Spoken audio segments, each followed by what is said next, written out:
everybody, I'm Beebs Kelley. Welcome back to another video. There has been quite a bit of news from Camp Sussex this week. Some news came out about Meghan's opinion on Prince Harry's continuing legal battles. But this is a rather contradictory statement. The articles claim that Meghan wants Harry to be free from the litigation, that the lawsuits are weighing him down and she'd like him to let it go, which would imply that Harry is the only one who really cares about continuing this.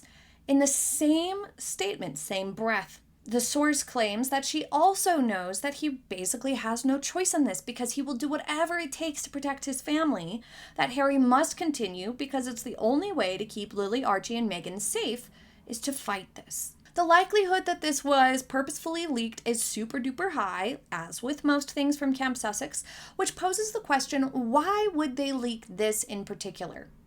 This circular nothing burger of a statement. Well, for one, it places the onus on Harry, making him look more like the bad guy and her like more of the good guy, who doesn't really want to pursue this legal action, maybe thinks it's not the best idea, doesn't, of course, supports Harry, it says, but doesn't necessarily support continuing to fight these things in court, which could or could not be completely true and accurate. We know that Meghan likes the attention and the important feeling of having lots and lots of cars, driving them around places and feeling super important, just like Harry does. They both want the convoys. They took a 7-car convoy around the block instead of just walking to enter a conference in New York City one time, the city where everybody walks everywhere. So we know that a great deal of this does have to do with the feeling important sort of a vibe and looking important, optics. It matters to people high in narcissism.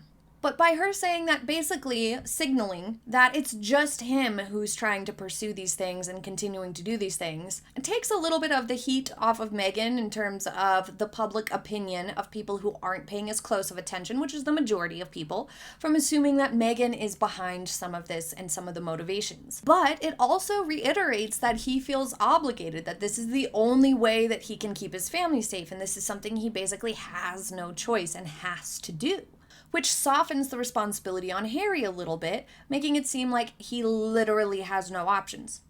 But he does. He has other options. He could drop this nonsense and just stay on palace grounds when he goes over to visit people in the UK, visit his family, if that were to ever happen, if he were to ever do so. They simply requested 30 days or more notice. He refuses to give adequate notice to anybody of his trips, and he even turned down staying on palace grounds last time. So he doesn't really try to make it work any other way. He is actively choosing to continue this and actively choosing not to take any other alternative route. But another possibility to the reason behind this being leaked is a bit more sinister. Given Meg's history of manipulations, it isn't exactly far-fetched. The theory is that Meghan leaked this to send a message to Harry, that essentially, although to him she maintains in person to his face that she just wants him to let this go, that he shouldn't be worried about these things, and that she just wants him to be free of this stress. She's saying that to his face, but then she's using this sort of a leak and other leaks like this to play on his paranoia and anxieties, that he has no other choice or else they won't be safe. Basically signaling to Harry that there's no other options if he wants his family to stay safe, which is really toxic. It kind of backs him into a corner to where if he were to actually decide to drop it and go ahead and drop it, then articles will be coming out or opinion pieces will be coming out that he's decided to sacrifice the safety of Meghan and the kids, or that he's not going to be able to keep them safe. Really dramatic things like that, that's going to freak him out because we know he has a paranoia and high anxiety about these things. And so that is the angle that a lot of people think this is coming from, that Meghan is using this as a way to perpetuate the problem while in person she's doing the opposite. And that's where a lot of people still sympathize with Harry. People who have been through relationships like this with toxic dynamics and a lot of manipulation can recognize these sorts of signs and think if that were happening, then you would sympathize with Harry. We have seen Meghan have these sort of two-faced manipulative elements to her personality before. Well, she'll say one thing and do the complete opposite. And it does leave the spouse in situations like that feeling really confused, constantly worried, on eggshells, not being able to predict what exactly is going to happen next. But let's move on to the next bit of news. Meghan Markle's American Riviera Orchard Montecito connected Netflix content has been pushed back. Generally, if a show gets pushed back, in this case it's rumored to be pushed back to 2025, that's typically not a good thing. Occasionally, it can be a completely normal situation, like they have a lot of content or similar content that's already completely finished in post-production, ready to go live on air, and they don't want to clutter up the fall season or the upcoming seasons. They don't want to crowd a specific genre and have 3 or 4 big cooking shows all come out at once. Fans of cooking shows only have so much time, and Meghan's being a new show that's never aired before, they don't necessarily want it to have to go up against 3 other mainstays that already have a big fan base, because people only have so much time. They won't explore a new show unless there's nothing else to watch sometimes. So that could be part of the reason. Or perhaps they're fine-tuning the production and they're wanting to not rush the editing processes and things of that nature, so they're simply giving it more time to finish the project. However, rumors are, and most people think, that it's because Netflix isn't real jazzed about the content. As we've seen in other things that she's done, like, for example, The Bench and Archetypes, they're not good necessarily. They're just not driving views, consumers, listeners. People are not interested in consuming the content that Meghan has produced. She doesn't really have the charisma or likability to carry an entire show herself. She doesn't necessarily have the skill to do those things well. That's the consensus anyway. But another possibility is a little more complex. A while back, there were a lot of articles that Meghan was trying to reach some sort of unprecedented deal with Netflix to make some sort of consumer partnership situation with American Riviera Orchard Montecito, that they would somehow help with the production and distribution side of the products for her brand, that Netflix would help with that, because the Meg wants her brand to be tied into her show on Netflix. So she was trying to come up with some sort of a situation where Netflix would sort of help out with that. As you know, Netflix does not dabble in products at all. They are a content service. They're not Amazon. The interpretation of these leaks at the time was that Meghan was pushing for this and trying to put pressure on the deal of sorts in a bid to make it happen, and it was panned as absolute nonsense. But it is possible that the series has been delayed to make room for more of these sorts of discussions around making this happen or not. It's no surprise, though, that Meghan is trying to get some sort of help with American Riviera Orchard Montecito, because launching your own original product is extremely difficult, and there's lots and lots of hoops that you have to jump through to be allowed to sell things. Curating products is also something a little bit challenging. Launching a brand like this, like a business like this, rather than just going a standard influencer route where you're like, yeah, I'll take sponsorships or in exchange for posts or product placement, that's simpler. Launching your own business with products and website with products for sale is much more complex, takes a lot more work.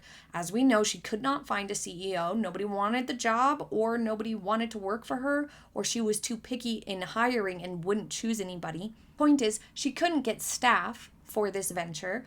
So it would make sense that she's trying to kind of push it onto Netflix. Like, how about you take over getting this up and running for me? Make the website, gather the stuff, jump through the hoops, and I can just pick the things that I want to put on there or something. That might have been her approach, because it's really hard getting these types of things going. Even more surprising news, though, Meghan and Harry announced that they're going on a 4-day trip to Colombia, of all places, in the fall, probably around November, which once again has a rather strange booking. The press statement about this is fantastical. Listen to this. The Archewell Foundation, founded by the Duke and Duchess, is renowned for its global leadership in fostering a safer online environment. It is not. It is decidedly not renowned for anything at all. Archewell is not renowned.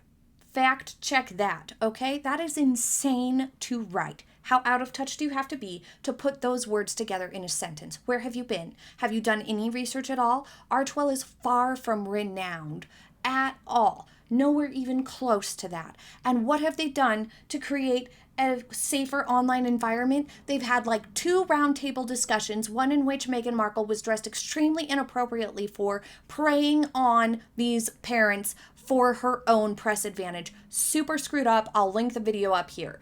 Totally unacceptable. They are not renowned for that, and they're not renowned for anything. The forthcoming conference will unveil a comprehensive framework for creating safer physical and digital spaces, tackling issues such as cyberbullying, online exploitation, and mental health impacts of these threats.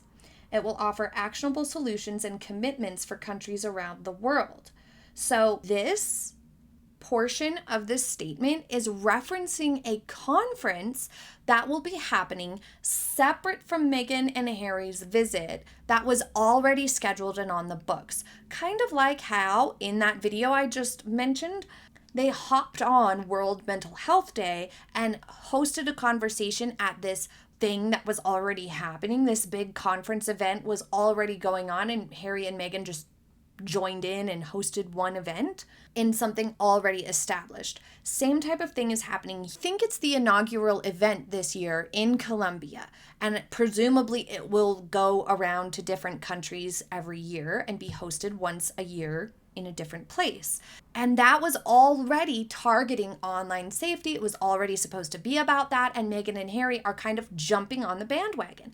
And by issuing a statement that is kind of mixing the two together, and it's conflating Meghan and Harry's visit with this conference that was already booked and happening separately, independently of Harry and Meghan, is implying that Meghan and Harry are like part of it. But they're not. Anyway. During their visit, the Duke and Duchess, as well as the Archewell Foundation, will engage in several activities related to this important topic. So while they're there, they're apparently going to try to make the focus of this visit about online safety campaigns. We are confident that their visit will further illuminate Colombia's role as a beacon of culture and innovation. I wonder how. So once again, how does Colombia culture and whatnot, and visiting all these different things, youth and women and Colombia's culture, and the internet, how are you going to do all of that in 4 days? This is the same problem that they ran into with Nigeria. They were trying to do all these different things in 4 days. There was no clear message, so the entire thing just became the Meghan show, and all the press reported on was Meghan. And we discussed in that series, I'll link the playlist on their failed tours here for you. We discussed how when you're doing a trip like this, that's supposed to be a big deal, you really need to have one targeted thing in order for the press to stay focused. Otherwise, the press is just going to pick up on whatever is the most sensational. And then you don't make any progress. It's all just self-gain. So clearly, after Nigeria, there is no hope that they will actually bring to light any important issues like this internet safety for kids situation. It's probably going to be a very similar problem to Nigeria. Poorly organized, poorly executed, chaotic media coverage, self-centered, no progress made towards any of these causes. It does give perspective, though, once again, to how irrational Harry's actual paranoia about coming to the UK is. It literally makes no sense that he is so terrified and making such a big stink about going to the UK versus being totally fine with going to countries like Colombia and Nigeria. Beautiful countries, but probably, arguably, not as safe to visit as the UK. So it's not likely that it's actually going to showcase any of this online safety initiative, but rather might just end up showcasing how irrational Harry is. But it's time for the question of the day from a user something or other. Is Beebs a shortened form of your name? Not technically, no. My nickname for a long time has been BB. When I was a kid, it was Boo Boo and variations of that. And BB eventually evolved into Beebs. And so everybody who's really close to me and knows me really well just calls me Beebs. And now you guys do too. Well, thank you so much for joining me for today's video. I hope you enjoyed it and found it somewhat fun or interesting to watch. If you did, please do click the subscribe button so you do not miss upcoming videos, and click the like button if you enjoyed it. Thank you so much again. I hope you have a happy day ahead, and I will see you next time. Bye!